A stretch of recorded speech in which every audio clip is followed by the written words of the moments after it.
नमस्ते, आप सभी का स्वागत है आज के पॉडकास्ट में। आज के पॉडकास्ट में हम बात करेंगे आर्य समाज, थियोसॉफिकल सोसाइटी और ईसाई मिशनरीज़। ईसाई किस तरीके से भारत में आए, क्या वो शांति का संदेश लेकर के भारत में आए थे या तलवार के जोर पर धर्म परिवर्तन करने की कोशिश की गई थी। इन सभी विषयों पर हमारे साथ चर्चा करने के लिए एक बार फिर हमारे साथ हैं कृतेश पटेल जी, अहमदाबाद से। कृतेश जी, आपका बहुत बहुत स्वागत है। धन्यवाद। आज हम बहुत ही महत्वपूर्ण मुद्दे की बात कर रहे हैं कि जनरली एक धारणा है समाज में और पूरे विश्व भर में वाइट मैन बर्डन की, कि किसी को कुछ नहीं आता है पूरी पृथ्वी पे, सारे संसार में, और जो सारा भार है उसका वो अंग्रेज़ों के ऊपर है। उनको सुशिक्षित करने के लिए, उनको शिक्षा देने का जो दायित्व है वो भी उनके कंधों पर है, और इसी वजह से वो कॉलोनाइजेशन करते थे, इसको जस्टिफाई करते थे इस तरीके से वो। तो भारत में जो ईसाईकरण है, ऐसा मत है कि ईसाईकरण शांति का संदेश लेकर के भारत में आया। इसके बारे में आपका क्या मत है? देखिए, ये मिशनरियों का प्रोपेगेंडा है कि भारत में ईसाई शांति और समानता का संदेश लेकर आया। भारत में जो महत्वपूर्ण प्रथम ईसाई आगमन हम मानते हैं, देखिए पहले आ चुके थे भारत में, लेकिन हम जब इनकी इम्पैक्टफुल हम देखते हैं तो वो गोवा में है, जहाँ पोर्टुगीज़ आते हैं, गोवा को अपनी कॉलोनी बनाते हैं। और ईसाई मत कितना शांतिपूर्ण है वो आप गोवा के हिंदुओं को पूछिए, उनके पूर्वजों को पूछिए। जहाँ गोवा में हिंदुओं के साथ एक अत्याचारों की श्रृंखला हुई, उनका जबरन धर्मांतरण करने के लिए मिशनरियों ने उन पर दबाव बनाया। उनकी सार्वजनिक अदालतें लगती थी, आप मूर्ति पूजा नहीं कर सकते, आप अपने कर्मकांड नहीं कर सकते, आपकी चमड़ी उधेड़ दी जाती थी।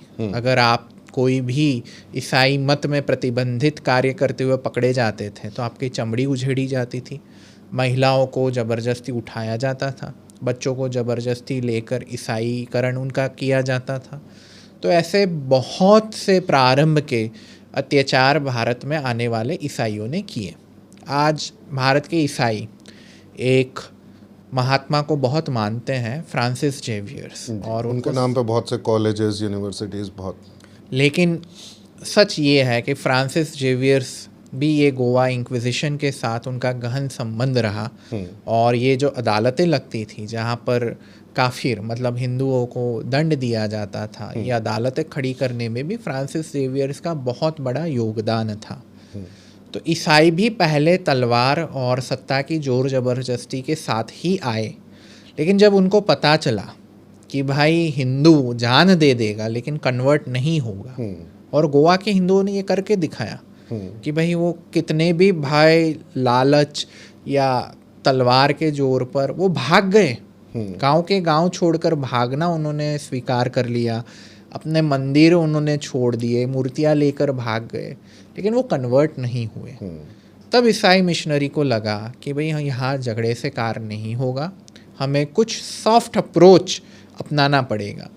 और ये सॉफ्ट अप्रोच जब भारत में ईस्ट इंडिया कंपनी आई और अंग्रेज आए, तब उन्होंने ये सॉफ्ट अप्रोच अपनाना शुरू किया और ये प्रचार करना शुरू किया कि भाई हम तो समानता और शांति का, प्रेम का संदेश लेकर आए हैं। और इस बहाने उन्होंने ईसाईयत का प्रसार प्रचार किया।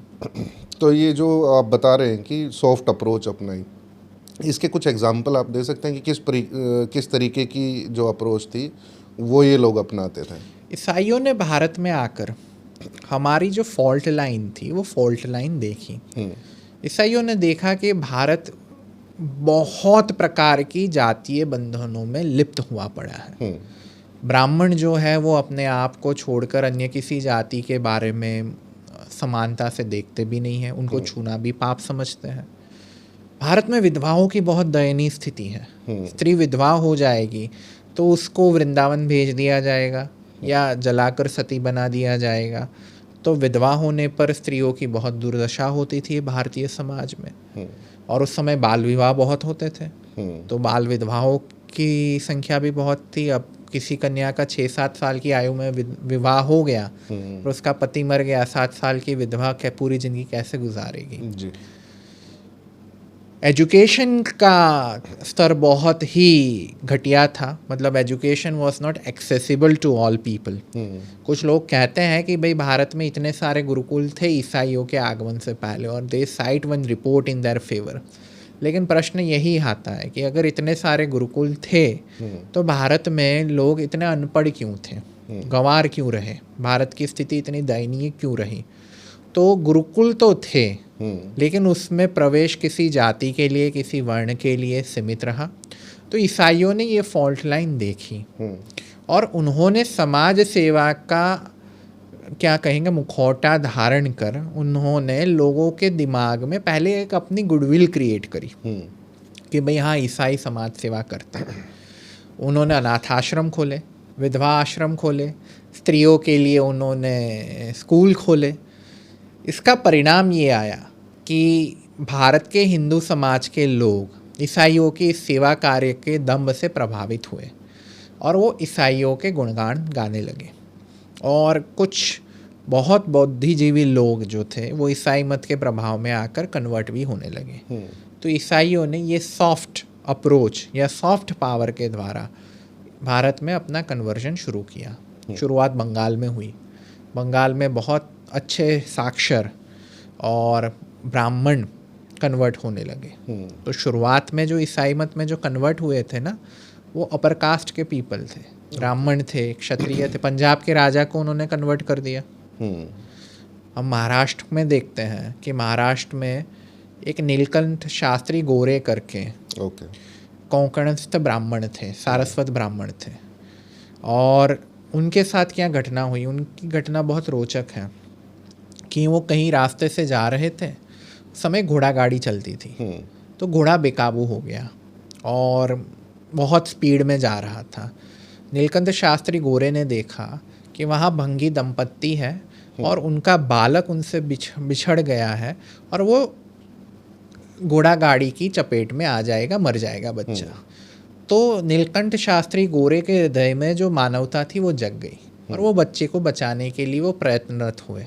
लेकिन तुरंत उनके अंदर जो जातिगत छुआछूत की भेदभाव थी तुरंत प्रकट हुए। उन्होंने हाथ खींच लिया कि ये तो भंगी है, शूद्र है, मैं इसको छूऊंगा तो मैं धर्मभ्रष्ट हो जाऊंगा। तो वो द्वंद्व में पड़े रहे कि भाई मुझे इस बच्चे को बचाना है कि नहीं बचाना है, बचाना है कि नहीं बचाना है।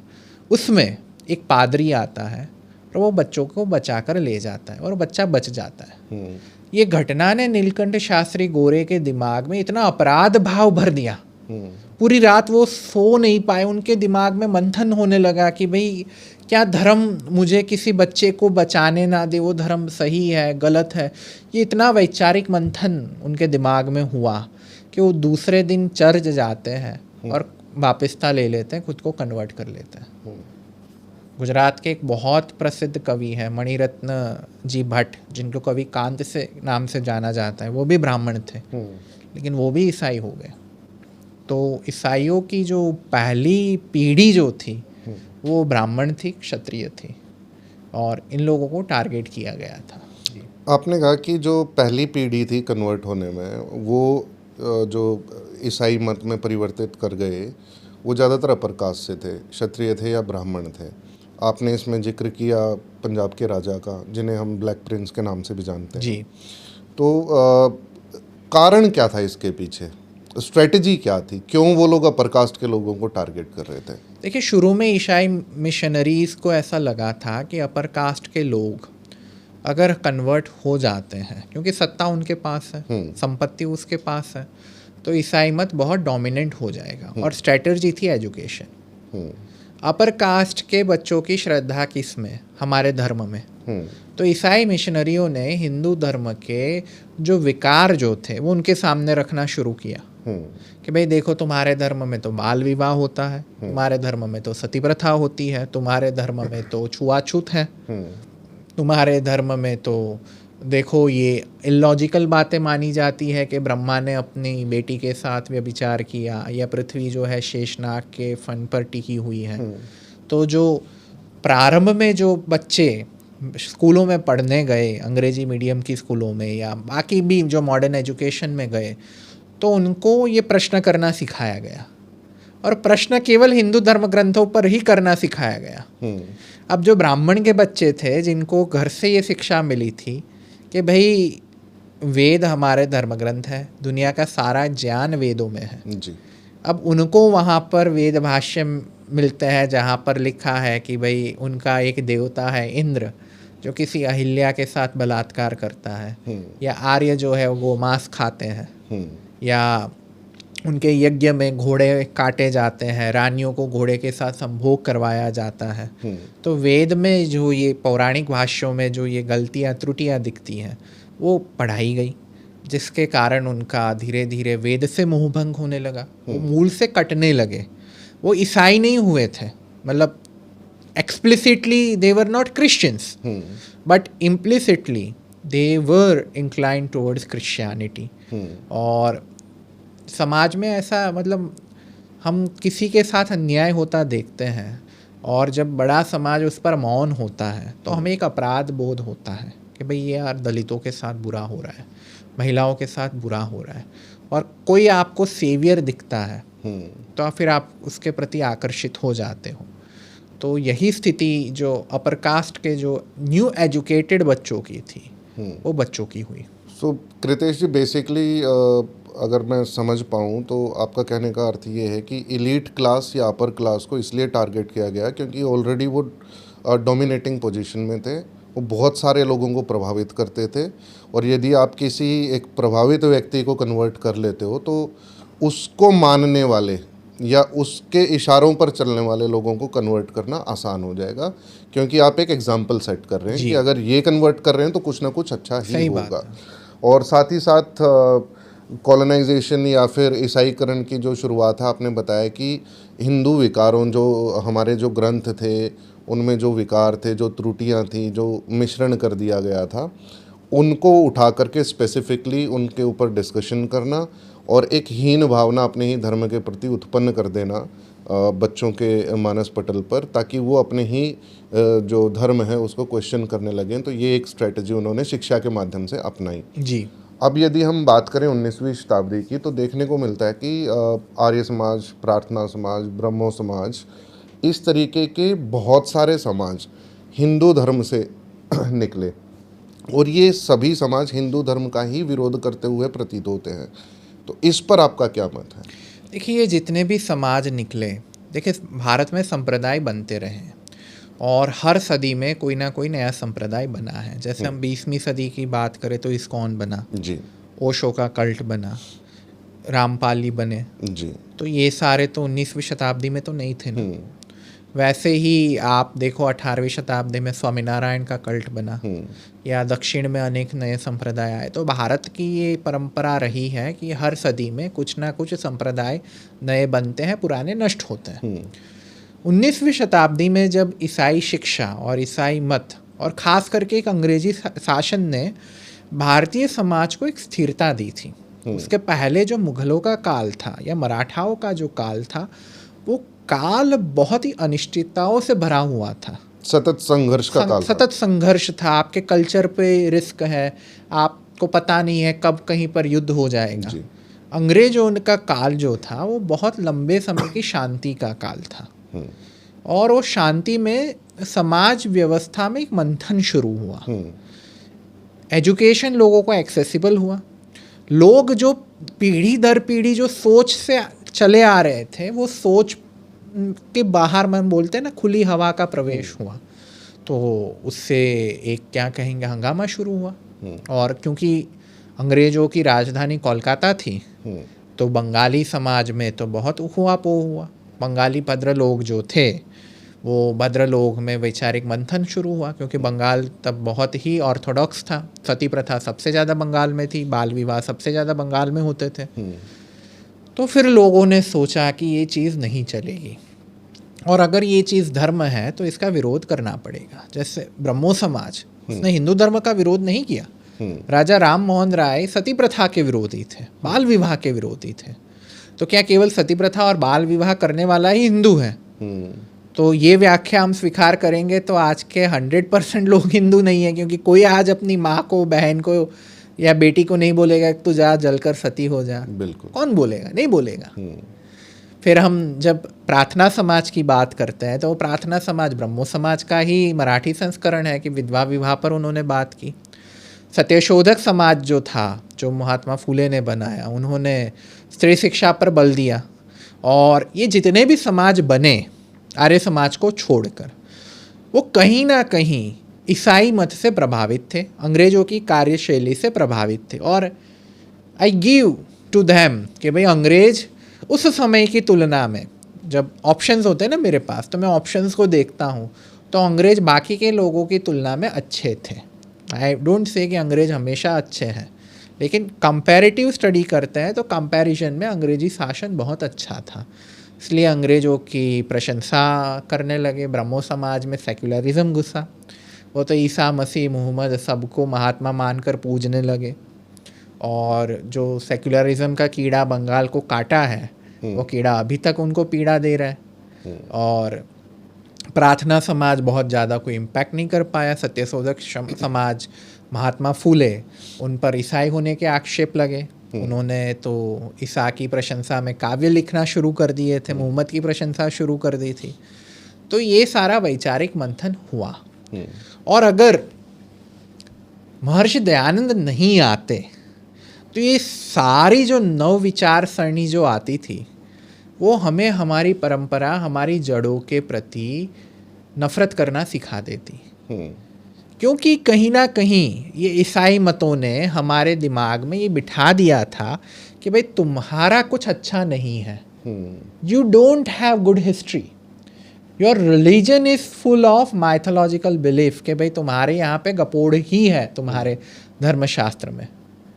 महर्षि दयानंद एक ऐसे व्यक्ति आते हैं जो ये सारी प्रथा का विरोध करते हैं, और विरोध वेद के आधार पर करते हैं। भाई दिखाओ वेद में कहाँ सती है, तुम दिखाओ वेद में कहाँ बाल विवाह लिखा है, तुम दिखाओ वेद में कहाँ लिखा है कि घोड़े के साथ स्त्री को संभोग करना है। तो महर्षि दयानंद का जो आंदोलन जो था वो वेदों के आधार पर था। हिंदी भाषा के एक बहुत प्रसिद्ध कवि हैं, उन्होंने एक नारा भी दिया था, वेदों की ओर लौटो। रामधारी सिंह दिनकर, सब जानते होंगे दिनकर जी को। वो अपने पुस्तक संस्कृति के 4 अध्याय में लिखते हैं कि प्रार्थना समाज या ब्रह्मो समाज, उनमें कभी भी अपनी संस्कृति के प्रति गर्व भावना नहीं रही। उनको बस यही दिमाग में बिठा दिया था कि भाई अंग्रेज अच्छे हैं, तुम्हारे यहाँ गड़बड़ है। तो वो अपने आप को महान कहते, लेकिन कैसे? दबे आवाज में। महर्षि दयानंद ने उनको गर्जना कर, चिल्ला कर ये बोलना सिखाया कि हाँ हम ही महान हैं, हम ही सबके पूर्वज हैं। और उनका पूर्ण आधार वेद था। उन्होंने जितनी ये परंपरा जो थी उनको अवैधिक सिद्ध किया, और साथ में ईसाइयों की बाइबल की पोल खोली। भाई तुम हमको ऐसा दिखा रहे हो, तुम देखो तुम्हारे बाइबल में क्या लिखा है। तब हिंदुओं को ये कॉन्फिडेंस आया कि भाई ये जो ईसाई मिशनरी जो हमें गलत कह रही है, वो खुद बहुत सारी बातों को छिपा कर रखी है, बाइबल की हकीकत हमसे छिपा कर रखी है।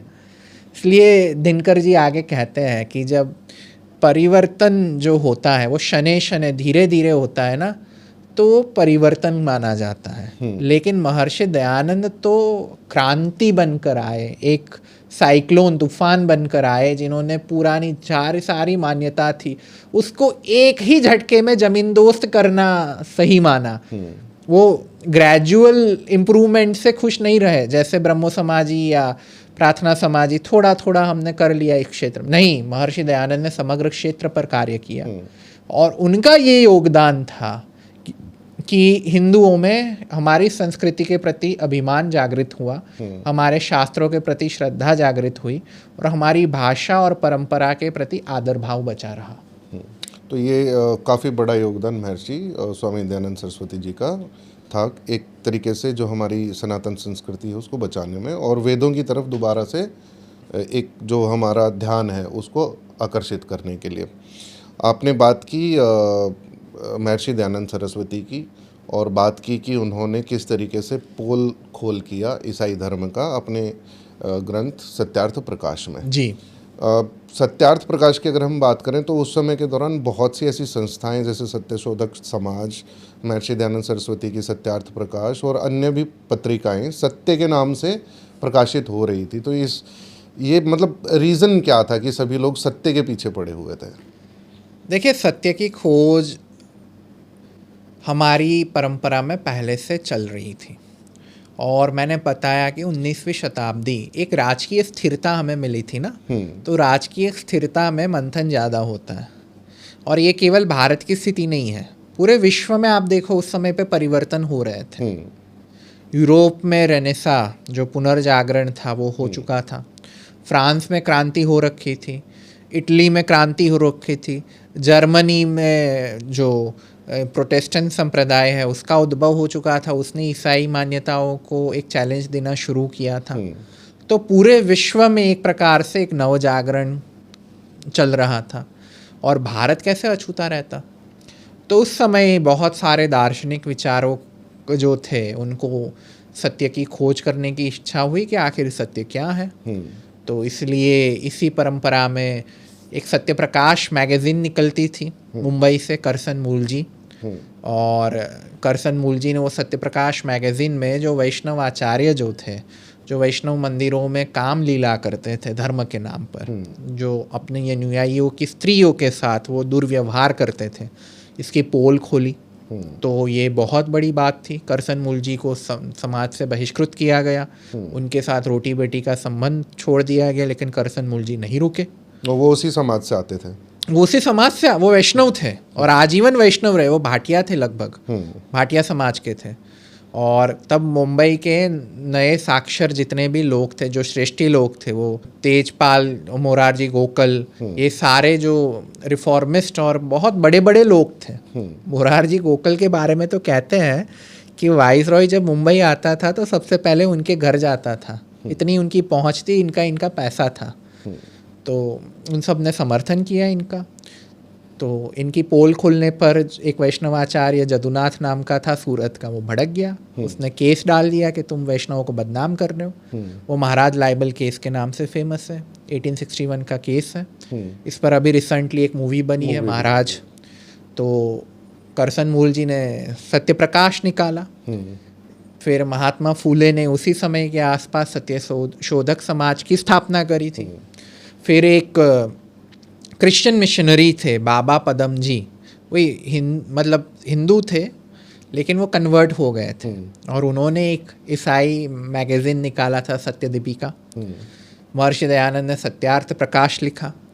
तो सत्य की खोज करना थोड़ी गलत बात है।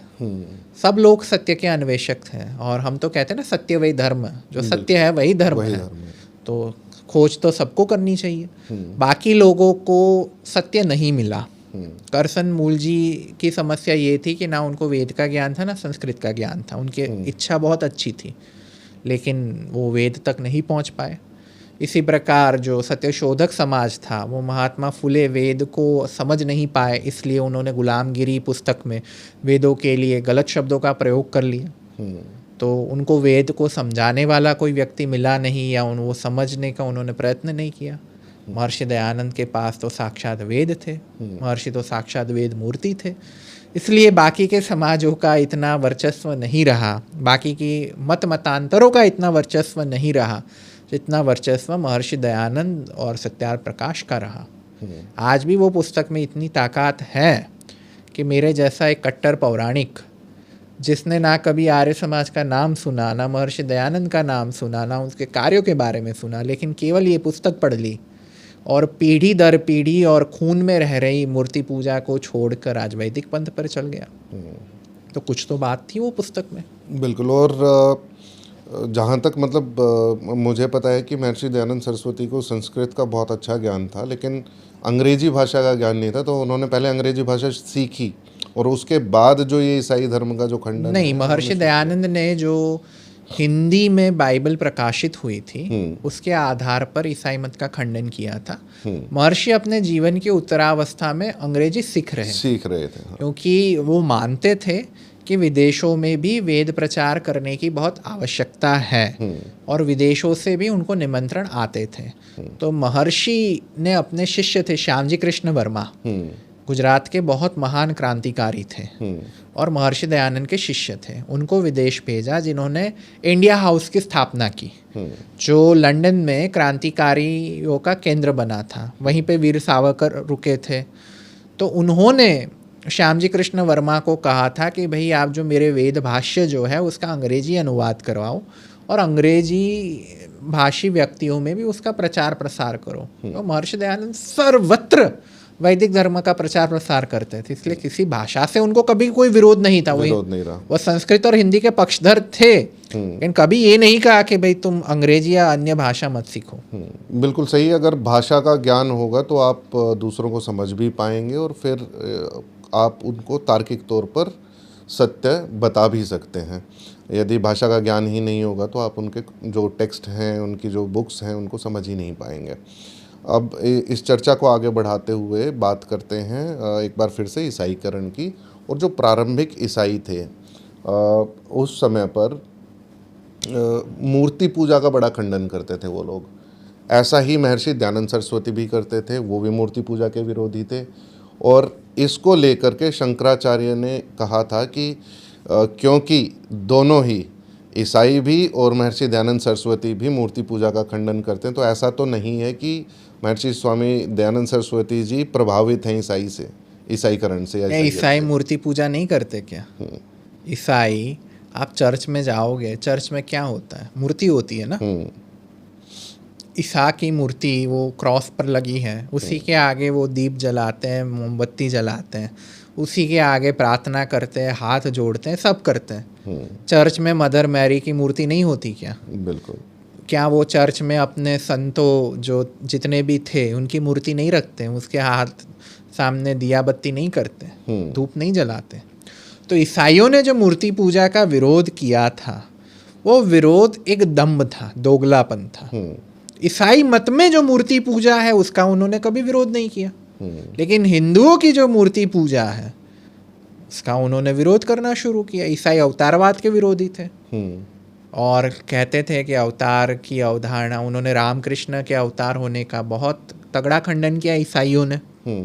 खंडन सही भी है, मैं ऐसा नहीं कहता कि ईसाई ने बोल दिया तो मतलब वो बात गलत ही होगी, लेकिन क्या क्रिश्चियनिटी में अवतारवाद जैसी अवधारणा नहीं है? उनके पैगंबर आते हैं, वो पैगंबर क्या है? ईश्वर का संदेश लेकर जो आते हैं वो क्या है? आप ईसा मसीह को ईश्वर का पुत्र बताते हो, तो एक प्रकार से अवतार ही हो गया ना। ईश्वर अलग है, ईसा अलग है, लेकिन आप पूजा किसकी कर रहे हो? ईसा की कर रहे हो, ईश्वर की थोड़ी कर रहे हो। बिल्कुल। तो एक तरीके से अवतार की ही पूजा कर, तो वो अवतार की ही पूजा है। तो हिंदू अवतारवाद को माने तो वो गलत, ईसाई अवतारवाद को माने तो सही। मुसलमानों में आप देखो पैगंबरों की पूरी परंपरा है, आदम से लेकर मोहम्मद तक पैगंबर है। क्रिश्चियंस भी ये पैगंबर को मानते हैं, आदम उनका पैगंबर है, मोसेस उनका पैगंबर है। तो इनको क्या क्रिश्चियनिटी रिजेक्ट करती है? उनका जो चरित्र जो है वो एक प्रकार से अवतारी पुरुषों का ही है ना, कि वो समंदर उसने ऑर्डर दिया और समंदर 2 हिस्सों में बट गया, छोड़ दिया। तो ये क्या चमत्कारों की बात नहीं है? वो 10 कमांडमेंट्स उनको पहाड़ पर ऊपर से अवतरित हुए, तो ये क्या चमत्कार नहीं है? तो ये चमत्कारों पर क्यों ईसाई मौन रहते हैं? शंकराचार्य जी की समस्या ये है कि उनको ये लगता है कि जो भी उनके पाखंड का विरोध करे वो सारे ईसाई हैं। महर्षि दयानंद ने मूर्ति पूजा का विरोध किया, लेकिन ये नहीं कहेंगे कि सामने संध्या और यज्ञ का समर्थन किया। महर्षि दयानंद ने कभी निरीश्वरवाद या नास्तिका का प्रचलन नहीं किया। उन्होंने ये कहा कि भाई मूर्ति पूजा वेदों में नहीं है, जो बात सत्य है। वेदों में कहीं पर भी कोई मूर्ति का वर्णन नहीं है। इवन आदि शंकराचार्य जी भी साकार ईश्वर का निषेध करते हैं। उनके ब्रह्मसूत्र भाष्य में मिलता है कि अगर ईश्वर साकार हो गया, शरीरधारी हो गया, तो उसमें अनिश्वरत्व का दोष आ जाएगा। ऐसे ईश्वर की पूजा करना व्यर्थ है। अभी थोड़े दिन पहले जोशी मठ के शंकराचार्य जी का स्टेटमेंट है, जहां वो कहते हैं कि ईश्वर के सारे जो नाम है, रूप है, वो सारे मिथ्या है। तो जो साकार रूप जो है वो मिथ्या है, उसकी उपासना करने योग्य नहीं है। तो हमारे वांग्मय में कहीं मूर्ति पूजा थी ही नहीं। रामायण में देख लो कोई मूर्ति नहीं, महाभारत में देख लो कोई मूर्ति नहीं, वेद कोई मूर्ति नहीं, उपनिषद कोई मूर्ति नहीं, ब्राह्मण कोई मूर्ति नहीं। तो ये पूजा आई कहाँ से? और आई ऐसी कि भी हमारी परंपरा में इतनी दृढ़ हो गई। तो महर्षि ने तो केवल सच बताया ना कि भाई वेदों में मूर्ति पूजा नहीं है और ये करने से आपका मोक्ष नहीं होगा, ये आर्यों का कर्तव्य नहीं है। महर्षि दयानंद के कट्टर से कट्टर क्रिटिक जो उस समय के थे, उन्होंने भी दयानंद की विचारधारा का मूल वेद में माना। रामधारी सिंह दिनकर जी लिखते हैं कि महर्षि दयानंद ने अपनी आस्था का पूरा आधार वेद को बनाया था। तो शंकराचार्य जी बता दे कहाँ से उनको ईसाइयत दिख ली। और आप बताओ कौन सा आर्य समाजी आप ईसाई हुआ है? शंकराचार्य जी की जो जन्मभूमि थी केरल, केरल में गांव गांव में चर्च है। केरल की आधी से ज़्यादा आबादी या तो ईसाई हो चुकी है या मुसलमान हो चुकी है। तो अगर आपकी विचारधारा में इतना बल था, केरल तो महर्षि कभी नहीं गए ना, केरल में आर्य समाज नहीं है, तो क्यों वहाँ ईसाईकरण नहीं हो रहा है? सॉरी, हो रहा है। आप तमिलनाडु देख लो, मंदिरों का स्टेट माना गया, तमिलनाडु में जितने मंदिर है उतने भारतवर्ष में नहीं है।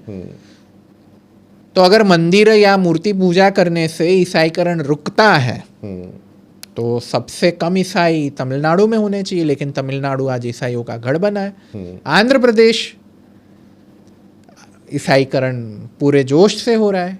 गोवा ईसाई हो चुके हैं। पश्चिम भारत पूर्व भारत, ईशान भारत ईसाईकरण हो रहा है। शंकराचार्य के जो मठ है उड़ीसा, उड़ीसा के मठ के पास, उड़ीसा के जंगलों में, छत्तीसगढ़ के जंगलों में ईसाईकरण हो रहा है। क्या शंकराचार्य जी रोक पा रहे? तो जहाँ जहाँ आर्य समाज नहीं है वहाँ वहाँ ईसाईकरण हुआ है, और बहुत तेजी से हुआ, बहुत तेजी से हुआ है।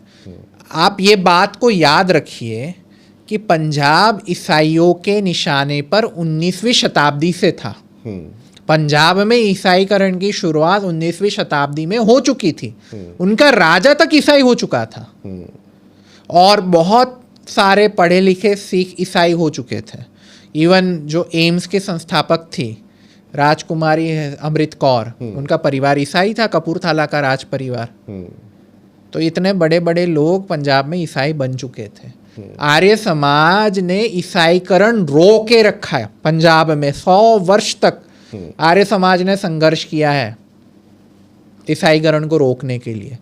मेरे महर्षि दयानंद चर्च में जाते थे, पादरी को पकड़कर डिबेट करते थे, बोल बता तू हिंदू धर्म के बारे में क्या बोल रहा था। आज है किसी शंकराचार्य का साहस किसी चर्च में जाकर विरोध करना? और उस समय तो परिस्थितियां बहुत विपरीत थी। वहां तो राजा ईसाई था। अंग्रेजी शासन क्या ईसाई शासन था? आप ईसाई शासन में चर्च में जाकर पादरी को बोल रहे हो कि भाई तू डिबेट कर, मुझे तेरे से बाइबल के पे बहस करनी है। आप जाओ, कोई शंकराचार्य जाओ किसी ईसाई पादरी के पास, करो बहस। उसके स्थान पर शंकराचार्य जी क्या कर रहे हैं आज कि बाइबल में भी वेदों का ज्ञान है, महिमा मंडन हो रहा है।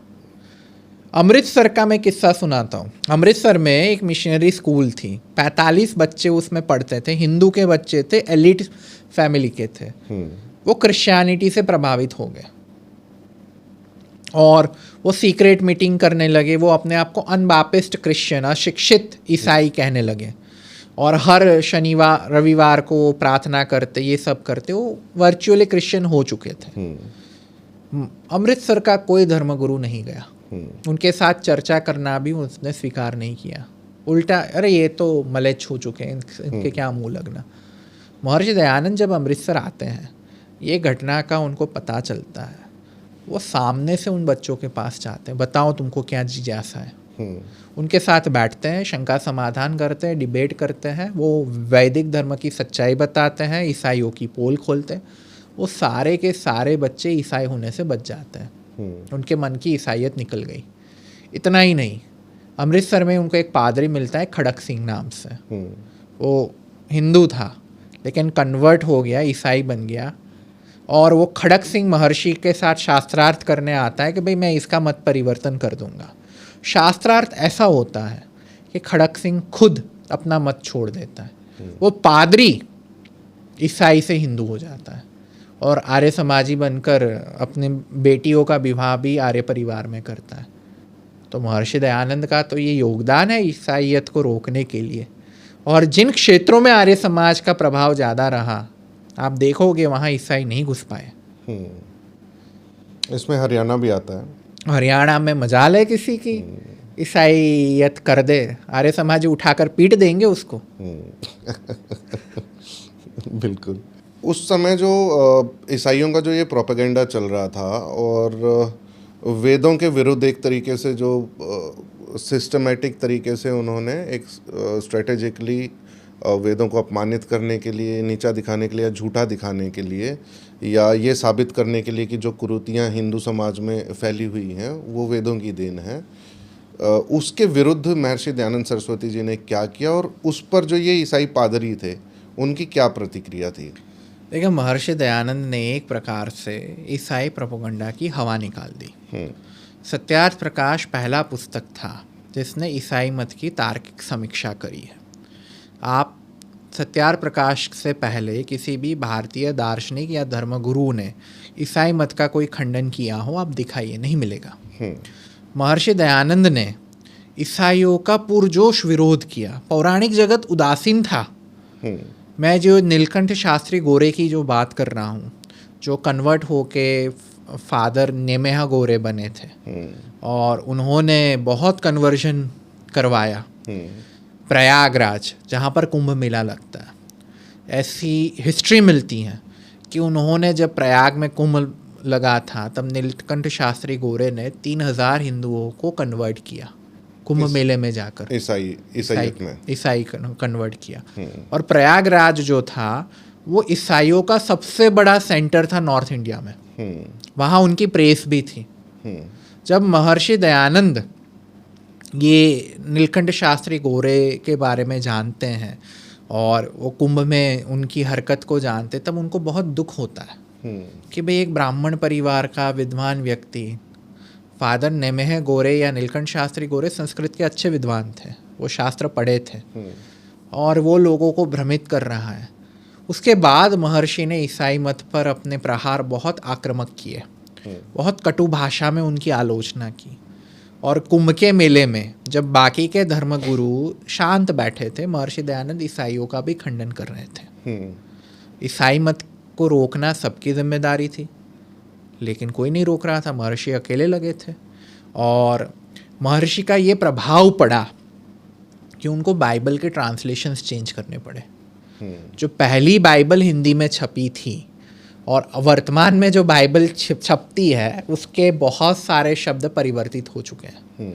जहाँ ईसाइयों के जो दोष महर्षि ने दिखाए थे, व्यभिचार की घटनाएं थी, वो सारी घटनाएं संस्करण से निकाल दी गई हैं या उनको छिपा कर रखी गई है या कोई अलग तरीके से पेश किया जाता है। और शुरू में जो ईसाई पादरी थे वो महर्षि दयानंद के ये मूर्ति पूजा खंडन से प्रसन्न हुए थे कि उनको लगता था कि भाई ये करने से हिंदू समाज अपनी मान्यताओं को छोड़ देगा और हम ईसाई बना देंगे उनको। लेकिन फिर पता चला कि महर्षि दयानंद तो वो आग है जो मूर्ति पूजा छुड़वा कर वेदों की ओर ले जाती और कट्टर बना देती हैं। तो यही नीलकंठ शास्त्री गोरे का पत्र है अपने ईसाई मिशनरी को, जहाँ वो पत्र में लिख रहे हैं कि महर्षि दयानंद बहुत धूर्त व्यक्ति है। उन्होंने धूर्तता पूर्वक वेदों का अनुवाद किया और हिंदू समाज के दिल दिमाग में ये घुसा दिया कि भाई हम जो दोष दिखा रहे हैं वो वेद के दोष नहीं है, ये दोष कहीं और से आए हैं। तो हिंदू जो पहले थोड़े बड़े हिंदू धर्म और वेदों से भंग होकर चले थे, अब वो वापस वेदों के प्रति श्रद्धा करने लगे। और नीलकंठ शास्त्री गोरे ने स्वीकार किया है कि पंजाब के जो आर्य समाजी जो है वो ईसाई मिशनरियों का काम रोक कर रखे हैं। उनके लिए कार्य करना मुश्किल हो गया है पंजाब में कार्य करना। तो ईसाई मिशनरी का बहुत ही ज़्यादा अहित आर्य समाज ने किया, इसलिए फिर ईसाई मिशनरियों ने वेद भाष्यों को छोड़ दिया। शुरुआत में ईसाई विद्वान जैसे मैक्स मूलर थे, ग्रिफिथ थे, इन सब ने वेदों के अनुवाद किए। लेकिन फिर उनको पता चला कि वेदों में आर्य समाजियों ने इतना अच्छा मतलब कार्य कर रखा है कि अब वेद के नाम पर तो हिंदू कन्वर्ट नहीं होंगे। तब उन्होंने एक नया नारा दिया, क्रिश्चियन वेदांतिज्म। ओके। कि भाई ईसाई मत से प्रेरित वेदांतवाद, जो मुख्यतः शंकराचार्य के अद्वैत वेदांत से प्रेरित था, क्योंकि शंकराचार्य जातिवादी थे। तो उनका उपयोग किया जातिवादी विचारधारा का, और उनके भाष्य से ये दिखाना शुरू किया कि देखो दयानंद जी जो बात कर रहे हैं वो गलत बात है। जो मूल तो ये है, वेदों में पशु बलि है, वेदों में गौ बलि है, वैदिक आर्य तो व्यभिचारी थे। तो उन्होंने यही सायण आदि जो पौराणिक भाष्य थे उनका उपयोग किया। लेकिन हिंदू समाज को उत्तर देना महर्षि ने सिखा दिया था। तो वो उत्तर इतना तगड़ा था कि आज भी जो आर्य समाज को नहीं मानते हैं, जब वेद पर आक्षेप लगते हैं, तब उनको सायण, महिधर या उवट के भाष्य छोड़कर महर्षि दयानंद के भाष्य का ही सहारा लेना पड़ता है। ये सबसे बड़ी उपलब्धि है। बिल्कुल। और आपने इसमें बात की कि महर्षि दयानंद सरस्वती जी ने बहुत डट करके ईसाईयत का विरोध किया और बहुत तीक्ष्ण तरीके से किया। आपने ये भी बताया कि उस समय जो शंकराचार्य थे या दूसरे धर्म के जो ठेकेदार थे, वो लोग शांत बैठे थे। तो क्या उनकी कोई भी भागीदारी नहीं थी? ईसाईकरण के खिलाफ उनका कोई भी कार्य नहीं था? वो शांत बैठे रहते ना, तो अभी हम उनके कारी रहते हैं कि भाई चलो आपने शांत बैठा, हमारे कार्य में रोड़े नहीं डाले। शंकराचार्य जी का कार्य तो रोड़े डालने वाला था। श्रृंगेरी मठ से किताब छपी है, द रिकॉर्ड्स ऑफ श्रृंगेरी धर्मस्थाना, ए शास्त्री नामक विद्वान ने लिखा है। और वो किताब में शंकराचार्य जी और ईस्ट इंडिया कंपनी के बीच में जो पत्र व्यवहार हुए हैं वो पत्र व्यवहार प्रकाशित है। आपको ये जानकर आश्चर्य होगा कि शंकराचार्य जी के मठ ईस्ट इंडिया कंपनी को ब्याज पर पैसा देते थे। ईस्ट इंडिया कंपनी को धंधा करने के लिए, अपना प्रोपेगेंडा चलाने के लिए पैसा शंकराचार्य के मठ से मिलता था। ये बात शर्मजनक है।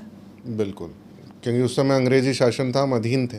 हम अधीन थे, तो आप उनको पैसा देकर ब्याज और फाइनेंस क्यों कर रहे हो? और बलिष्ठ कर रहे हो, बलिष्ठ कर रहे हो। एक पत्र आता है कि जहाँ शंकराचार्य जी तमिलनाडु और रामेश्वरम की यात्रा पर जा रहे हैं, और उस यात्रा के लिए अंग्रेज पूरी उनकी यात्रा का प्रबंध कर रहे हैं। उनके लिए 200 पालकी चल रही है, घोड़सवारी चल रही है, हाथी चल रही है, और पूरे राजसी ठाठ माठ से शंकराचार्य जी के घूमने का प्रबंध ब्रिटिश सरकार ने कर दिया। तो जो विदेशी सरकार है उसकी क्या ऐसे ठाठ लेना आपको शोभा देता है? जो ईसाई सरकार है उसके ठाठ लेना आपको शोभा देता है? ये प्रश्न की बात है। और जो जातिवाद का मुद्दा था, जहाँ दलितों को भड़काकर ईसाई मिशनरी कन्वर्ट कर रही थी, तो वहाँ शंकराचार्य जी कम से कम मौन रह जाते ना। वो दलितों को नित्य अपमानित किए कि भाई हाँ तू तो जन्म से शूद्र है, ना तेरे हाथ का खा सकते, ना तुझे मंदिर प्रवेश का अधिकार है। आप देखोगे उत्तर भारत में जो दलितों का ईसाईकरण या वामपंथीकरण हुआ, वो कब हुआ? स्वामी करपात्री जी ने दलितों को काशी विश्वनाथ के मंदिरों में प्रवेश करने से रोका था। वो बाकायदा मार्ग में खड़े हो गए थे कि दलित काशी विश्वनाथ के मंदिर में नहीं जाएगा। और जब दलित प्रवेश कर लिए, तब करपात्री जी ने दूसरा मंदिर बना लिया कि भाई पुराना काशी विश्वनाथ तो अब अपूज्य हो गया, उसकी पूजा नहीं कर सकते। तो ये घटना का स्वाभिमानी दलितों पर बहुत बुरा प्रभाव पड़ा कि भाई अगर आप हमें मंदिर नहीं जाने देते हैं, आपके ईश्वर को हम नहीं पूज सकते, तो हम अपना नया ईश्वर बना लेंगे।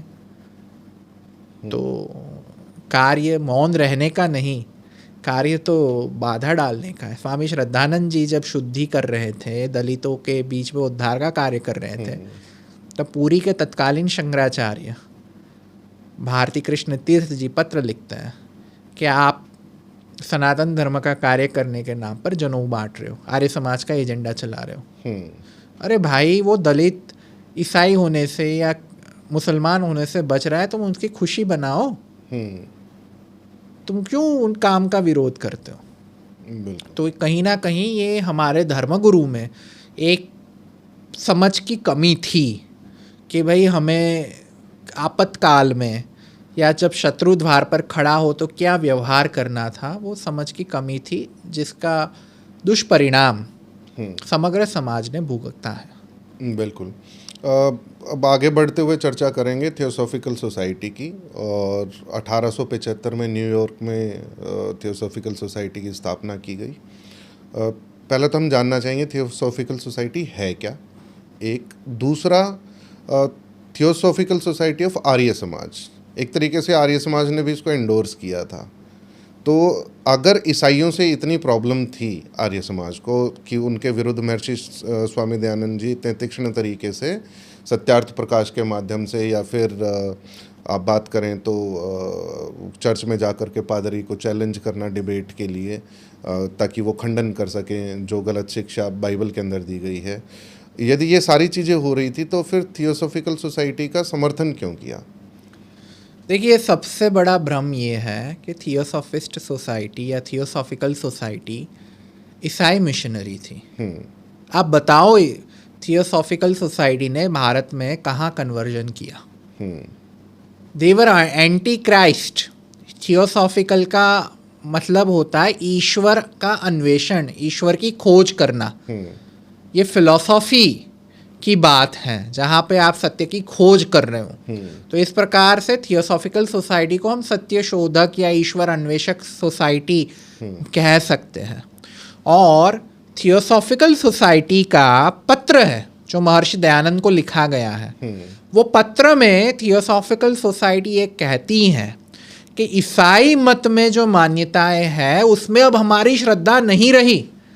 पादरी हमें जो उपदेश दे रहे हैं वो उपदेश हमें तार्किक नहीं लग रहे, और इसलिए हमने ये सोसाइटी बनाई है कि ईश्वर कैसा है, सत्य क्या है, हम उसको जान सके। और हमने आपके कुछ प्रवचन सुने, आपके कुछ पुस्तक पढ़े, लेख पढ़े, जिससे हमें लगता है कि आपको इस विषय में बहुत अच्छा ज्ञान है। थियोसॉफिकल सोसाइटी में तत्कालीन अमेरिका के बहुत अच्छे अच्छे व्यक्ति जुड़े थे जो ईसाइयत से मोहभंग हो चुका था जिनका।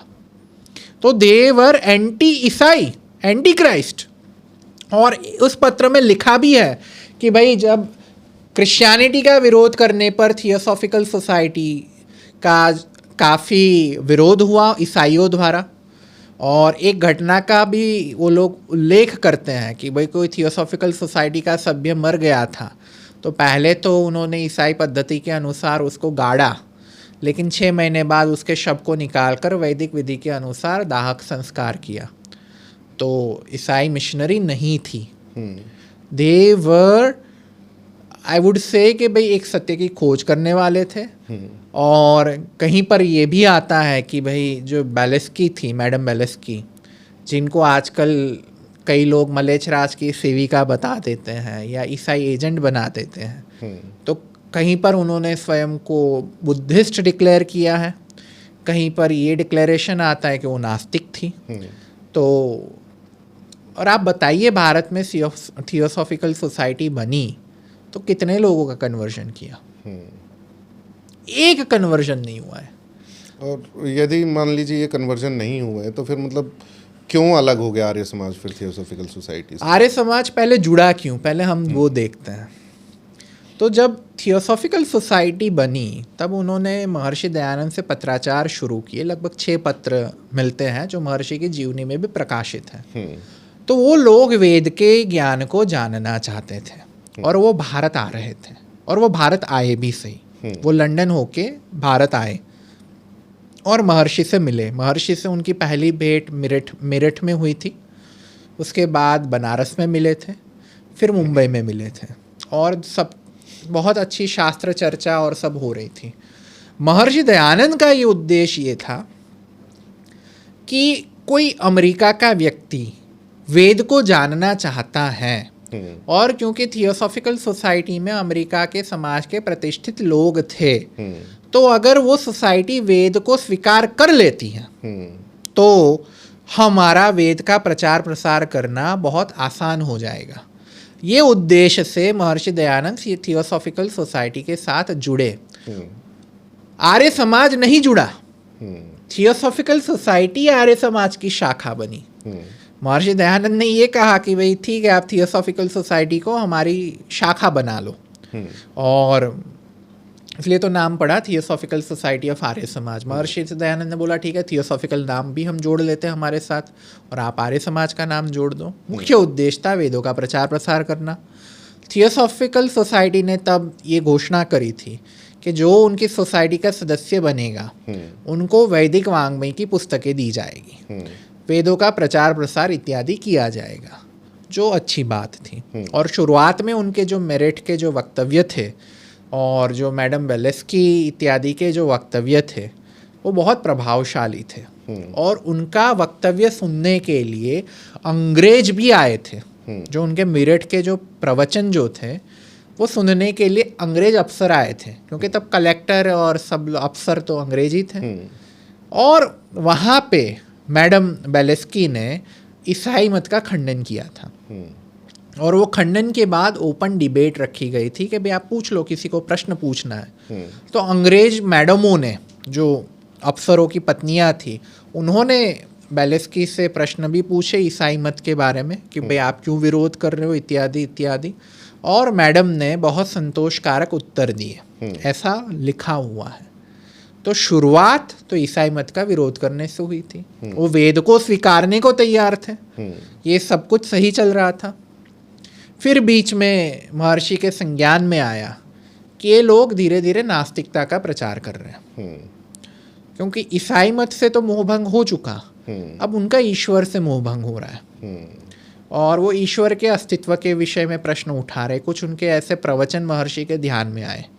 तब महर्षि ने कर्नल आलकाट और मैडम बेलेस्की को पत्र लिखा है, वो पत्र भी है, जहां पर वो ईश्वर के विषय में शास्त्रार्थ करने की चुनौती दे रहे हैं कि भाई आप पब्लिक में कोई ऐसा स्टेटमेंट देने से पहले ईश्वर के विषय में मेरे साथ शास्त्रार्थ कर लो। और महर्षि ने उनको पत्राचार किए, उनके साथ शास्त्रार्थ अरेंज करवाए, अपने संदेश भिजवाए, लोग भिजवाए कि भाई चलो आओ बिठाओ, हम दोनों की अनुकूलता के अनुसार शास्त्रार्थ करते। महर्षि इतने उदार थे कि उन्होंने बोला या तो आप मेरे पास आओ या आप जहाँ हो वहाँ मैं आ जाता हूँ, हम बैठकर ईश्वर के विषय में चर्चा कर लेते हैं। लेकिन फिर उन लोगों का इंटरेस्ट ख़त्म हो चुका था, नास्तिकता की तरफ वो आगे बढ़ चुके थे, और वो महर्षि से मिले बिना और चर्चा करे बिना वो वापस चले गए अपने देश। तब महर्षि को लगा कि ये लोग वेद की प्रचार की शुरुआत कर भारत में आए थे, और तब उनकी भावना अच्छी थी, लेकिन आगे जाकर ये नास्तिकता के प्रचारक हो गए, और कहीं कहीं वो बौद्धवादी, कहीं कहीं वो स्वयं को रैशनलिस्ट बताने लगे। तब महर्षि ने संबंध विच्छेद कर दिया। उसके बाद थियोसॉफिकल सोसाइटी भारत में रही है, थियोसॉफिस्ट भारत में एनी बेसेंट बहुत फेमस है, और आर्य समाज के संबंध विच्छेद करने के बाद उन्होंने शंकर वेदांत को पकड़ा। आपको पता है शंकराचार्य जी का प्रसिद्ध ग्रंथ है विवेक चूड़ामणि, उसका सर्वप्रथम अंग्रेजी अनुवाद थियोसॉफिकल सोसाइटी ने पब्लिश किया है। तो उन्होंने दर्शनों का प्रचार प्रसार तो शुरू रखा। तो अगर शंकराचार्य के ग्रंथ पब्लिश करने के लिए ईसाई मिशनरी क्यों तैयार हुई? अगर थियोसॉफिस्ट सोसाइटी या थियोसॉफिकल सोसाइटी ईसाई मिशनरी थी, वो शंकराचार्य जी के ग्रंथ क्यों छापती है? तो ये प्रश्न दोनों तरफ ही उठ सकता है। हाँ, और आप प्रमाण दो ना कि किसी का ईसाईकरण हुआ है। बातें तो मैं भी बहुत बना सकता हूँ, कॉन्स्पिरेसी थियरी तो मैं भी बहुत फ्लोट कर सकता हूँ कि हाँ भाई उनके मठों में टीपू सुल्तान के लिए यज्ञ होता था, तो कहने के लिए तो लोग बहुत कुछ कह सकते हैं, लेकिन बात हमेशा प्रमाण से होती है ना। और मैं ये बहुत दावे से कहता हूँ कि कट्टर पौराणिक ईसाई हो जाए उसके चांसेस हैं, लेकिन कट्टर आर्य समाजी ईसाई हो जाए उसके 0% चांसेस हैं। वो कभी नहीं होगा, वो मर जाएगा लेकिन कन्वर्ट नहीं होगा। एक और दावा जो ईसाई करते हैं वो ये है कि जो मॉडर्न एजुकेशन है उसका इंट्रोडक्शन और उसको विस्तारित करने में बहुत बड़ा हाथ ईसाइयों का है। तो आधुनिक शिक्षा में आर्य समाज का योगदान क्या है? दूसरा, आज बहुत बड़े पैमाने पर अगर हम देखें तो ईसाईकरण बहुत तेज़ी से हो रहा है बहुत तीव्रता से। उसका एग्जाम्पल है पंजाब, जहाँ पर बहुत सारे सिख अब भी पगड़ी धारण करते हैं, लेकिन वो वास्तव में ईसाईकरण करवा चुके हैं। सर मुड़े सीख होता है। हाँ, ईसाई हो चुके हैं वो। उन्होंने सिर्फ उस चीज़ को एक्सप्लिसिटली बताया नहीं है, किसी को भी एक्सेप्ट नहीं किया है। और वर्ल्ड का I think 4th largest church भी पंजाब में बन रहा है। तो अब आर्य समाज क्या कर रहा है? देखिए, मैं एक बात बताऊं कि आर्य समाज ने शिक्षा के क्षेत्र में ईसाईकरण को रोकने के लिए अपनी शिक्षा की एक पूरी फौज खड़ी करी है। आज के समय में सरकार के बाद कोई संस्था अगर सबसे ज़्यादा एजुकेशनल इंस्टीट्यूशंस चलाती हैं तो आर्य समाज है। और आर्य समाज ने शिक्षा के लिए दोनों पद्धति का स्वीकार किया कि भाई जिन बच्चों को मॉडर्न इंग्लिश एजुकेशन चाहिए उनके लिए उन्होंने डीएवी बनाई, जिसमें modern English education but with Indian Athos, जो हमारे वैदिक सिद्धांत जो है उसकी शिक्षा कहेंगे, तो वहाँ पे वो ईसाई बच्चे नहीं बनेंगे, उनका मिशनरीकरण नहीं होगा, क्योंकि उसके समय में इंग्लिश शिक्षा के लिए केवल मिशनरी स्कूल थी। और भारत के सामान्य वर्ग में अंग्रेजी के प्रति क्रेज है। मिडिल क्लास होगा वो अपने बच्चे को अंग्रेजी में ही पढ़ाना चाहता है। बिल्कुल। तो इसीलिए लाला हंसराज जी थे या गुरुदत्त विद्यार्थी जो थे, उन्होंने डीएवी स्कूलों की स्थापना करी कि ठीक है मॉडर्न एजुकेशन देंगे, लेकिन वो बच्चे ईसाई ना हो जाए उसका भी ध्यान रखेंगे। बिल्कुल। दूसरे है गुरुकुलों की स्थापना करी। स्वामी श्रद्धानंद जी, उनकी बेटी किसी मिशनरी स्कूल में जाकर घर आकर ईसा मेरा माँ बाप, ईसा तू ही तारणहार, ये प्रार्थना गा रही है। तब लाला मुंशीराम चौंक गए और तुरंत उन्होंने कन्या गुरुकुल की स्थापना कर ली, क्योंकि तब कन्याओं को पढ़ाने के लिए कोई धर्मगुरु तैयार नहीं था। आर्य समाज ने स्थापना करी और वहाँ बहुत पुरजोश से कार्य हुआ। तो जहाँ जहाँ आर्य समाज से बन पड़ा वहाँ वहाँ हमने प्रयत्न किया। आज भी हम तो प्रयत्न कर ही रहे हैं। छत्तीसगढ़ में आप देखोगे शुद्धि सभा कितना कार्य कर रही है। महर्षि दयानंद के बाद जो स्वामी श्रद्धानंद जी हुए, उन्होंने भारतीय हिंदू शुद्धि सभा की स्थापना करी। वो ईसाई और इस्लाम में कन्वर्ट हुए हिंदुओं की शुद्धि कराती हैं। बीच में ही छत्तीसगढ़ में उन्होंने 2000 आदिवासियों की घर वापसी करवाई थी। अभी थोड़े दिन पहले राजस्थान के बांसवाड़ा में आदिवासियों के बीच में एक बहुत बड़े कार्यक्रम का आयोजन हुआ था, क्योंकि बांसवाड़ा में ईसाई मिशनरी एक्टिव हो चुकी हैं। तो जहाँ जहाँ हमसे बल पड़ता है वहाँ वहाँ हम कार्य करते हैं। अब दिक्कत ये आ गई कि पौराणिकों ने आर्य समाज को समाप्त करने में इतनी ऊर्जा लगा दी कि आर्य समाज का बहुत सारा समय संसाधन पौराणिकों का खंडन करने में निकल गया। अगर पौराणिक मौन रहते, सहयोग न करते कोई बात नहीं, मौन रहते, तो हमारी वो ऊर्जा बचती और ऊर्जा हम ईसाइयों के विरुद्ध लगाते। आज भी स्तर स्तर पर लोग कार्य कर रहे हैं। केरल में कार्य हो रहा है, आप देखोगे कि बंगाल में कार्य हो रहा है, और हरियाणा में तो एक आपका ही किस्सा है कि भाई कोई स्कूल में कुछ कांड हो गया था, बताइए क्या किया था? वो दिल्ली का है। अच्छा। उसमें लास्ट ईयर 24 दिसंबर 2024 की घटना है। 23 दिसंबर की रात को हम लोगों को कोई मैसेज आता है कि किसी पेरेंट्स ने हमें फॉरवर्ड किया कि कल जो आपका बच्चा है उसको जो गिरजाघर है, चर्च है, उसमें लेकर के जाया जाएगा। 25 तारीख का जो उनका कार्यक्रम होता है क्रिसमस के उपलक्ष्य पे। तो मेरे पास वो मैसेज आता है। वो मैसेज आने के लिए उसके बाद मैं उसकी पुष्टि करता हूँ सच्चा है या नहीं है। उसके बाद मैं कुछ 30-40 लोगों को इकट्ठा करता हूँ और 25 तारीख की सुबह मैं पहुँच जाता हूँ। वो एक प्राइवेट स्कूल था, नाम नहीं लूँगा मैं अभी उसका। वहाँ पहुँचने के बाद स्कूल के सामने बसेस खड़ी हुई थी और सिलेक्शन ऑफ स्टूडेंट जो था वो बड़ा स्ट्रेंज था। उन्होंने LKG, UKG, क्लास 1, 2 और 3 ये स्टूडेंट्स को सिलेक्ट किया था चर्च दिखाने के लिए। यानी वो बच्चे जिनके मानस पटल पर कुछ नहीं है, जिनका मस्तिष्क बिल्कुल खाली है, आज आप उनको जो चीज़ दिखा दोगे उसकी स्वीकार्यता 100% हो जाएगी। तो मैंने जाकर के मैनेजमेंट से बात करने की कोशिश की। मैनेजमेंट ने टालने की कोशिश की और कहा कि हम नहीं भेज रहे हैं बच्चों को, वापस लेकर जा रहे हैं। देखने के लिए मैं, मेरे साथी जो भी गए थे वो थोड़ी देर के लिए वहाँ पर बाहर खड़े रहे। अब बाहर खड़े रहे तो थोड़ी देर के बाद उनको ये प्रतीत हुआ कि हम लोग चले गए और उन्होंने बच्चों की लाइन बनवा करके बसेस में चढ़ाना स्टार्ट कर दिया। जैसे ही उनने बच्चों को बसेस में चढ़ाना स्टार्ट किया तो मैंने जा कर के उनसे बात की, वहाँ थोड़ी सी गर्मा गर्मी हो गई हमारे बीच में। और उसके बाद मैं अपने साथियों के साथ में जो बसेस थी उनके सामने जा कर के बैठ गया। अब मैं बैठ गया तो हमने वहाँ पे एक वीडियो भी बनाया कि क्या हो रहा है क्या नहीं हो रहा है, और वो वीडियो किसी ने ट्विटर पर डाल दिया। वीडियो बहुत वायरल हो गया। वीडियो वायरल होने के बाद में जो मैनेजमेंट था स्कूल का, उन्होंने अपनी गलती मानी और बच्चों को ले जा कर के वो स्कूल में वापस ले गए, और जो उनका प्रोग्राम था बच्चों को चर्च में ले जाने का वो कैंसिल कर दिया उन्होंने। मैं अपने ऑफिस चला गया। ऑफिस जाने के बाद मेरे को दोपहर में कॉल आता है जो लोकल एसएचओ थे थाने से, और उन्होंने कहते हैं कि कहाँ हो। मैंने कहा जी मैं तो अपने ऑफिस में हूँ। उन्होंने कहा आपको थाने में आना पड़ेगा। मैंने कहा क्या हुआ। फिर मुझे पता चला कि मेरे ऊपर 5 लाख की फिरौती का केस लगवा दिया स्कूल मैनेजमेंट ने कि फिरौती मांगने के लिए अपने साथियों के साथ आया था। मैंने कहा जी ठीक है, हम थाने में आ जाते हैं। 12 घंटे मेरा समय ख़राब किया थाने में। मैं दोपहर 2 बजे गया था, रात को 2 बजे वापस आया। और मतलब आप ये सोचो कि जो पुलिस प्रशासन के लोग थे, ऐसा नहीं है, मैं आपको अपने पर्सनल एक्सपीरियंस से बता रहा हूँ कि 90% से भी ज़्यादा पुलिस वाले ऐसे होते हैं जो आपकी सहायता करना चाहते हैं।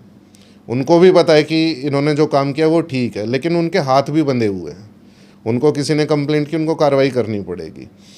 मैं वहाँ पे गया, मेरा टाइम व्यर्थ हुआ। उन्होंने मुझे अंदर बैठा रखा था। मैंने कहा जी अगर गिरफ्तार करना है तो वो बताओ, फिर मैं उस हिसाब से बातचीत करता हूँ, मैं अपना वकील बुलाता हूँ। उन्होंने कहा नहीं अभी जांच कर रहे हैं। मैंने कहा रही बात फिरौती की तो आप मेरे कॉल रिकॉर्ड्स बाकी सारी चीज़ें चेक कर लीजिए। मैंने कहा बचने के लिए कर रहा है। तो उसके बाद हमने फिर कोई जानकार व्यक्ति थे उनसे बात करके फिर वहाँ से थाने में फ़ोन करवाया। तो फ़ोन करवाने के बाद में फिर रात को 2 बजे हम वहाँ से निकल के आए। जब मैं निकल रहा था तो उस समय पे एसएचओ ने मुझे एक चीज़ कही कि भाई तेरे बच्चे थोड़ी ना पढ़ते हैं उस स्कूल में, तुझे क्या ज़रूरत है।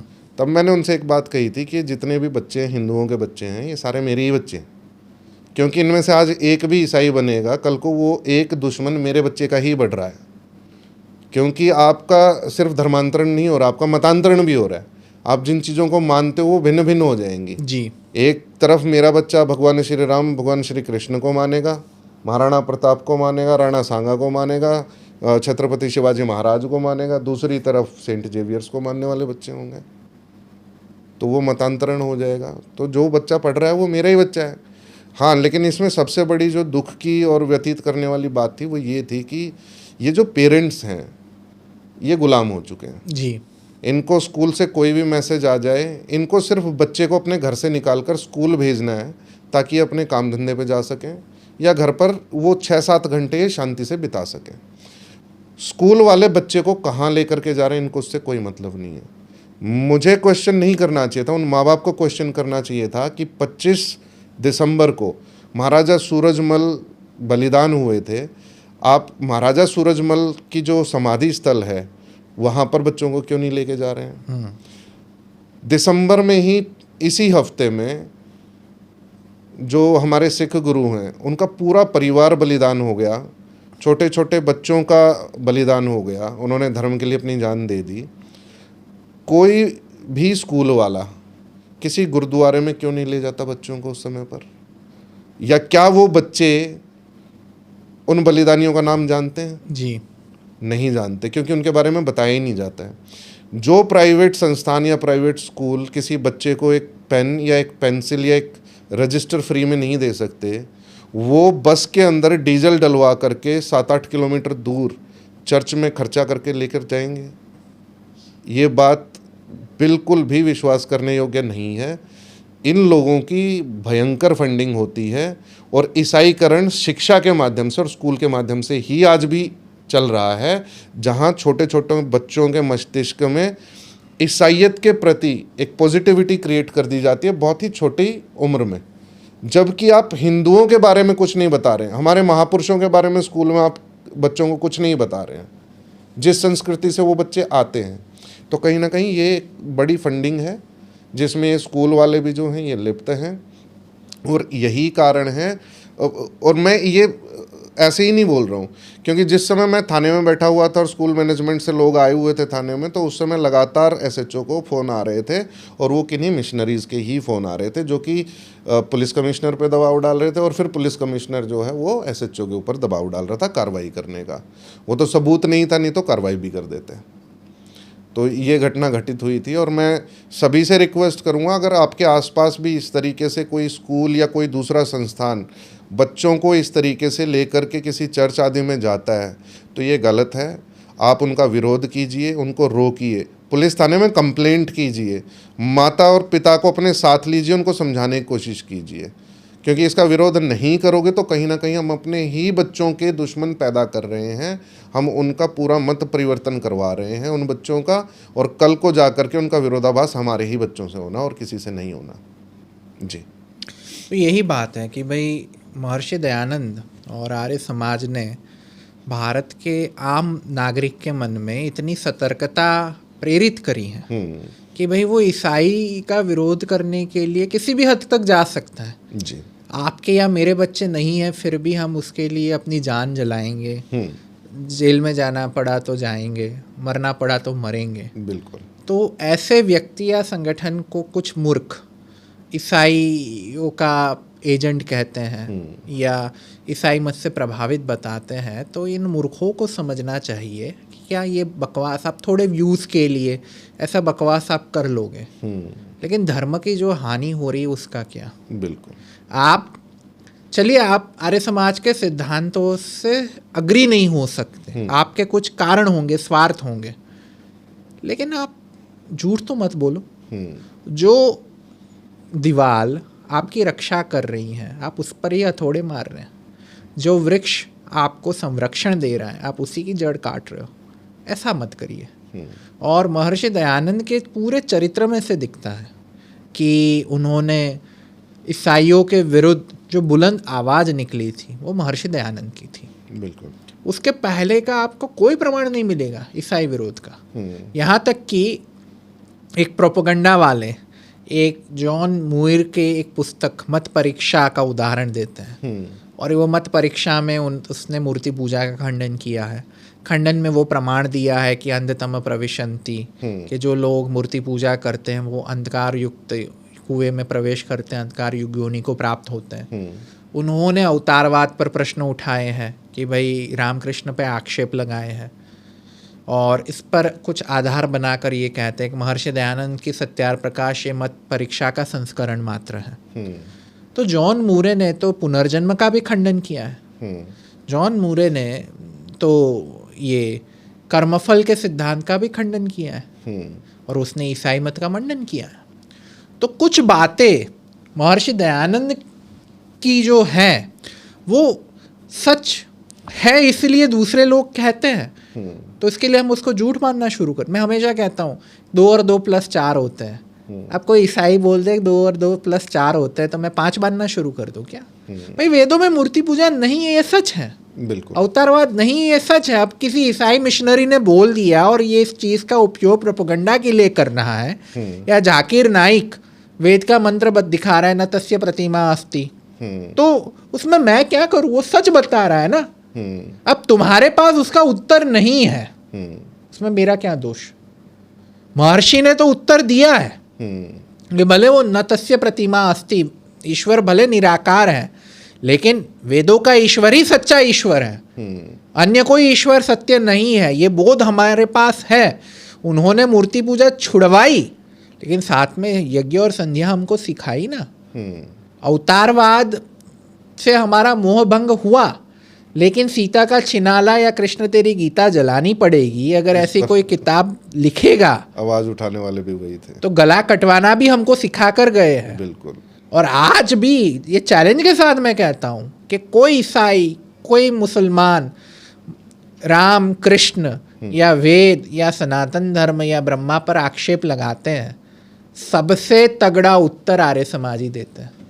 इसमें एक राजस्थान हाई कोर्ट का भी एग्जाम्पल हम कोट कर सकते हैं। जब मनु महाराज की मूर्ति को हटवाने के लिए वहाँ पर केस दायर किया गया, तो वो केस को लड़ने वाला था आर्य समाज था, आर्य समाज ही थे, और कोई सामने नहीं आया। कोई नहीं। आज भी वो मनु की मूर्ति पर विवाद चल रहा है। ट्विटर पर मैं देखता हूँ कि ब्राह्मण समाज और ये जो पौराणिक समाज के लोग हैं वो मूर्ति नहीं हटने देंगे, नहीं हटने देंगे, लेकिन करते कुछ नहीं। हाँ, कोर्ट में जाओ, बिल्कुल, केस में आप पार्टी बनो, एक धर्मगुरु पार्टी नहीं बना है। अब यहाँ पर ये भी बोला जा सकता है कि आर्य समाज मूर्ति पूजा का खंडन करता है, लेकिन मनु महाराज की मूर्ति को बचाने वाला भी आर्य समाज ही, स्थापित करने वाले हम हैं, हाँ।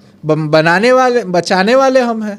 तो महर्षि दयानंद का जो व्यू पॉइंट था वो सत्य को जानना था, और जो जो धर्म के लिए घातक विचारधारा थे, फिर वो किरानी हो, पुरानी हो, जैनी हो या ईसाई हो, सबका उन्होंने विरोध किया है और सत्य का मंडन किया है।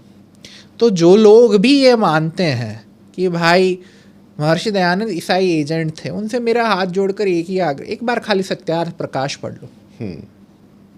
अब पढ़ लो सत्यार्थ प्रकाश एक बार, और 13वां और 14वां समोल्लास सबसे पहले पढ़ो, फिर बात की पढ़ना, आपको पता चल जाएगा कौन कितना ईसाई एजेंट है। तो जितने शास्त्रार्थ महर्षि दयानंद सरस्वती ने अपने जीवन काल में किसी ने किए नहीं, लोग डरते थे उनसे शास्त्रार्थ करने में।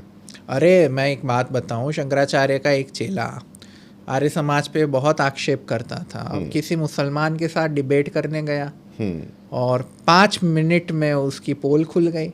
वहाँ माया भ्रम, उसने 2 प्रश्न ऐसे कर लिए मुसलमान ने कि भाई अगर तुम कहता है तेरा सर्वशक्तिमान ईश्वर सब कर सकता है तो परमार्थ में मर जाएगा, तो उसको बोला नहीं। बस वहीं पर हवा निकल गई और फिर मुसलमान ने उसको जलील किया। मैं क्या उस बात पर एक आर्य समाजी होने के नाम पर प्रसन्न हूँ, या एक हिंदू होने के नाम पर मैं दुख व्यक्त करूँ कि भाई एक हिंदू व्यक्ति मुसलमानों के हाथ में से पीट गया? मुझे तो दुखी हुआ कि भाई ठीक है, शंकराचार्य जी जैसे भी है, लेकिन थे तो हमारे सनातन के एक आचार्य ना, तो उनका मत किसी विधर्मी के हाथों पराजित होता है तो हम कभी आनंदित नहीं हो सकते। और मैं फिर से कहता हूँ कि परस्पर हम 5 और 100 हो सकते हैं, लेकिन विधर्मी के लिए हम 105 हैं। बिल्कुल, ये भावना सारे पौराणिक, सारे आर्य समाजी और अन्य जितने भी मतावलंबी है उनको रखनी पड़ेगी, तभी हम बचेंगे। अदरवाइज 100 साल के बाद क्या होगा पता नहीं। बिल्कुल। कृतेश जी, आपका बहुत बहुत धन्यवाद इतने महत्वपूर्ण विषय पे इतनी महत्वपूर्ण जानकारी देने के लिए, और वो भी साक्ष्यों के साथ साथ। आपका बहुत धन्यवाद। आप यहाँ धन्यवाद, और आप सबका भी धन्यवाद, आप सबने मुझे शांति से सुना। नमस्ते। नमस्ते। व्यूअर्स को रिक्वेस्ट है कि इस वीडियो को ज़्यादा से ज़्यादा शेयर करें, लाइक करें, चैनल को सब्सक्राइब करें, बेल आइकन प्रेस कर लें, और यदि आपका कोई प्रश्न है इस मुद्दे से जुड़ा हुआ तो वो कमेंट के माध्यम से आप कर सकते हैं। उसका उत्तर कृतेश जी के माध्यम से आप तक लाने की हम कोशिश करेंगे। नमस्ते।